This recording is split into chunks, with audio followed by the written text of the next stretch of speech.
2 ದಶಕಗಳ ನಂತರ ಕಾಂಗ್ರೆಸ್ಗೆ ಸಿಂಹಾಸನ. ಈಗ ತಾನೇ ರೇಮನ್ ಅವರು ಹೇಳ್ತಾ ಇದ್ದಾಗೆ 25 ವರ್ಷಗಳ ನಂತರದಲ್ಲಿ ಒಂದು. ಎರಡನೇದು, ಚಿತ್ರದುರ್ಗದಲ್ಲಿ ಬಿಜೆಪಿ ಅಭ್ಯರ್ಥಿ ಗೋವಿಂದ್ ಕಾರಜೋಳ ಅವರಿಗೆ ಜಯ. ಇದು ಈ ಕ್ಷಣದ ಸೂಪರ್ ಬ್ರೇಕಿಂಗ್. ಯಾಕಂತಾದ್ರೆ ಈ ಹೊರಗಡೆಯಿಂದ ಬಂದಂತವ್ರು ಇವರಿಗೆ ಯಾಕೆ ನಾವು ನಿಲ್ಬೇಕು, ಇವರಿಗೆ ಯಾಕೆ ಸಪೋರ್ಟ್ ಮಾಡಬೇಕು, ಈ ತರದ್ ಬಹಳ ಗೊಂದಲ ಆಯ್ತು. ಚಂದ್ರಪ್ಪ ಅವರು ಹೇಳಿ ಕೇಳಿ 2014ರಲ್ಲಿ ಗೆದ್ದಂತವ್ರು ಈ ಬಾರಿ ಮತ್ತೆ ಗೆಲುವಿನ ಲಯಕ್ ಬರ್ತೀನಿ ಅನ್ನುವಂತ ನಿರೀಕ್ಷೆಯಲ್ಲಿದ್ರು. ರಿಸರ್ವ್ ಕಾನ್ಸ್ಟಿಟ್ಯೂನ್ಸಿ ಗೆಲ್ಲೇಬೇಕಾದಂತ ನಿಟ್ಟಿನಲ್ಲಿ ಬಹಳ ಪ್ರಯತ್ನಗಳಿತ್ತು, ಬಟ್ ಸಾಧ್ಯ ಆಗಿಲ್ಲ ಕಾಂಗ್ರೆಸ್ಗೆ.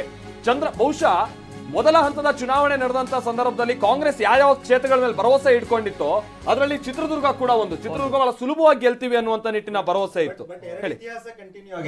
ಒಂದು ಆಚೆ ಅವ್ರು ಗೆಲ್ಲದ್ ಕಂಟಿನ್ಯೂ ಆಗಿದೆ. ಎಕ್ಸಾಕ್ಟ್ಲಿ. ಎರಡನೇವರು ಗೆದ್ದವ್ರು ಇನ್ನೊಂದ್ಸತಿ ಗೆಲ್ಲೋದು ಅನ್ನೋದು ಚಿತ್ರದುರ್ಗ.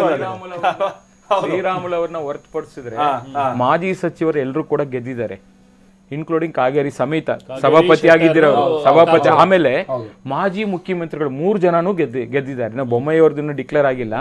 3 ಜನ, ಜಗದೀಶ್ ಶೆಟ್ಟರು, ಕುಮಾರಣ್ಣವರು ಮತ್ತೆ ಬೊಮ್ಮಾಯಿ ಅವರು, 3 ಜನ ಮಾಜಿ ಮುಖ್ಯಮಂತ್ರಿಗಳು. ಹಾಸನ ವಿಚಾರಕ್ಕೆ ನಾನು ಬರೋದಾದ್ರೆ ಜೆಡಿಎಸ್ 4 ಸ್ಥಾನಗಳನ್ನ ಗೆದ್ದಿತ್ತು. ಜೆಡಿಎಸ್ ನೆಕ್ಸ್ಟ್ ಕಾಂಗ್ರೆಸ್ ಇದ್ದಂತದ್ದು, ಬಟ್ ಅಲ್ಲಿ ಬಿಜೆಪಿ ಟೇಕ್ ಓವರ್ ಆಗ್ತಾ ಇತ್ತು. ನಾವು ಒಂದು ಬೇರೆ ಬೇರೆ ಸಂದರ್ಭದಲ್ಲಿ ನೋಡಿದ್ವಿ. ಈಗ ಮಂಡ್ಯದಲ್ಲಿ ಕುಮಾರಸ್ವಾಮಿ ಗೆಲುವನ್ನು ದಾಖಲಿಸಿದ್ದಾರೆ. ಘೋಷಣೆ ಆಗಿದೆ ಈಗ ಕುಮಾರಸ್ವಾಮಿ ಅವರ ಒಂದು ಗೆಲುವು. ಮಂಡ್ಯದಲ್ಲಿ ಗೆದ್ದಿರುವಂತಹ ಕುಮಾರಸ್ವಾಮಿ, ಸ್ಟಾರ್ ಚಂದ್ರು ಅವರ ವಿರುದ್ಧವಾಗಿ ಮಂಡ್ಯದಲ್ಲಿ ಕುಮಾರಸ್ವಾಮಿ ಜಯಭೇರಿಯನ್ನ ಬಾರಿಸಿದ್ದಾರೆ. ಸೊ ಅಲ್ಲಿಗೆ ಜೆಡಿಎಸ್ 2 ಪಕ್ಕ ಆಯ್ತು. 3ರಲ್ಲಿ 2 ಸ್ಥಾನಗಳನ್ನ ಜೆಡಿಎಸ್ ಗೆದ್ಕೊಂಡಿದೆ. ಹಾಸನದಲ್ಲಿ ಪ್ರಜ್ವಲ್ ರೇವಣ್ಣ ಸೋತಿದ್ದಾರೆ. ಕೋಲಾರ ಮತ್ತೆ ಮಂಡ್ಯದಲ್ಲಿ ಜೆಡಿಎಸ್ ಗೆದ್ದಿದೆ. ಒಂದು ಕಳ್ಕೊಂಡಿದ್ ಪಡ್ಕೊಂಡಂಗ ಆಯ್ತು. ಪುತ್ರನ್ ಸೋಲು. ಹೌದು, ಪುತ್ರ ಪ್ರತಿ ಸಲ ಹೇಳ್ತಾ ನಾನು 5 ಲಕ್ಷ ಮತ ನನ್ ಸೋಲ್ಸಿರ್ಬೋದು, ನನ್ಗೆ 5.5 ಲಕ್ಷ ಮತ ಬಂದಿದೆ ನನಗೆ, ಹಾಗಾಗಿ ಮಂಡ್ಯ ಜನ ಜೆಡಿಎಸ್ ಜೊತೆಗೆ ಇದ್ದಾರೆ ಅನ್ನುವಂಥದ್ದು. ಬಟ್ ಈ ಬಾರಿ ಅದನ್ನ ಮತ್ತೆ ಪಡೆಯುವಂತ ನಿಟ್ಟಿನಲ್ಲಿ ಸ್ವತಃ ಕುಮಾರಸ್ವಾಮಿ ಅವರೇ ಮೊದಲ ಬಾರಿಗೆ ಅಖಾಡಕ್ಕೆ ಇಳಿಬೇಕಾದಂತದ್ದು ಅನಿವಾರ್ಯತೆ ಬಂತು.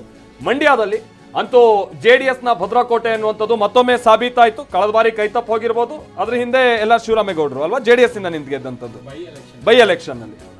ಅದಾದ ನಂತರ ಅದ್ರ ಹಿಂದೆ ರಮ್ಯಾ ಅವರು, ಪುಟ್ಟರಾಜು ಅವರು ಆದಂತ ನಂತರದಲ್ಲಿ ಮತ್ತೆ ಈಗ ಎಲ್ಲ ಶಿವರಾಮೇಗೌಡರಾದಂತ ನಂತರದಲ್ಲಿ ಮತ್ತೆ ವಶಕ್ಕೆ ಪಡೆದಂಗ ಆಯ್ತು. ಅದು ಏನು 2 ಲಕ್ಷ ಮತಗಳ ಅಂತರ. ನಾನು ಅದಕ್ಕೆ ಹೇಳ್ತಾ ಇದ್ದೆ ಆರಂಭದಲ್ಲಿ, ಮಂಡ್ಯದಲ್ಲಿ ಈ ಸಲ ರಾಜ್ಯದಲ್ಲೇ ಆಗಿರುವಂತಹ ದಾಖಲೆ ಪ್ರಮಾಣದ ಮತದಾನ 81.75%. ಕಳೆದ ಬಾರಿನೂ 80% ಆಗಿತ್ತು. 80 ಆ ಹೆಚ್ಚುವರಿ ಮತ ಯಾರಿಗೋಗಿದೆ? ಅದು ಏನು ಗ್ಯಾರಂಟಿ ಮತಗಳ, ಮಹಿಳೆಯರು ಹಾಕಿರುವಂತ ಮತಗಳ, ಅಥವಾ ಕುಮಾರಸ್ವಾಮಿ ಅವರು ಬಂದಿದ್ದಾರೆ ಅನ್ನುವಂತ ಕಾರಣಕ್ಕಾಗಿ ಹಾಕಿರುವಂತ ಮತಗಳ? ಹೌದು, ಇದು ಕುಮಾರಸ್ವಾಮಿ ಅವರು ಬಂದಿದ್ದಾರೆ ಅನ್ನುವಂತ ಕಾರಣಕ್ಕಾಗಿ ಆಗಿರ್ಬೋದಾ ಅಂತ ಮತಗಳ ಅಂತ ಕಾಣ್ತದೆ. ನಾನು ಆಗ್ಲೇ ಹೇಳ್ತಾ ಇದ್ದೆ, ಹಾಸನ, ಮಂಡ್ಯ, ಈ ಕಡೆ ಮಾಗಡಿ, ಇಲ್ಲೆಲ್ಲ ಇರುವಂತ ಬೆಂಗಳೂರು ವೋಟರ್ಸ್ ಊರ್ ಕಡೆ ವೋಟ್ ಹಾಕ್ಬಿಡ್ತಾರೆ. ಬೆಂಗಳೂರು ಶೇರಿಂಗ್ ಕಮ್ಮಿ ಆಗ್ಬಿಡುತ್ತೆ.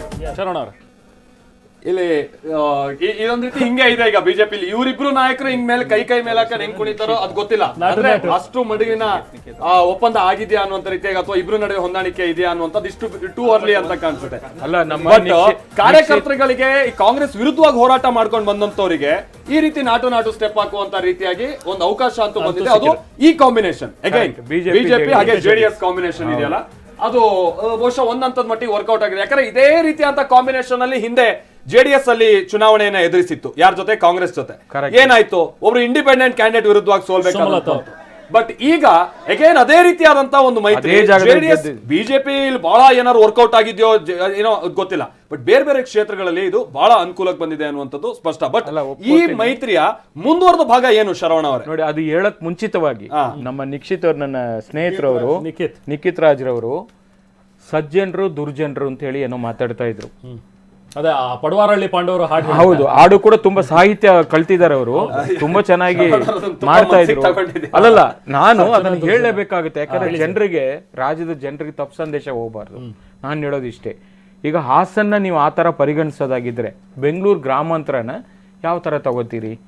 ಇವತ್ತು ಉಪಮುಖ್ಯಮಂತ್ರಿಗಳು, ರಾಜ್ಯದ ಅಧ್ಯಕ್ಷರು, ತನ್ನ ಸೋದರ ಅಲ್ವಾ, ಸಿಟ್ಟಿಂಗ್ ಎಂಪಿ 3 ಬಾರಿ ಗೆದ್ದಿರತಕ್ಕಂಥವ್ರು, ಅಲ್ಲಿ ನಡೀತಿರತಕ್ಕಂಥ ಬೆಂಗಳೂರು ಗ್ರಾಮಾಂತರ ಲೋಕಸಭಾ ಕ್ಷೇತ್ರ ಅಲ್ವಾ, ಒಬ್ರು ಸಾಮಾನ್ಯ ವೈದ್ಯರವರು, ಅದು ಸರ್ಕಾರಿ ಹುದ್ದೆಯನ್ನು ಪಡೆದಿರತಕ್ಕಂಥವ್ರು.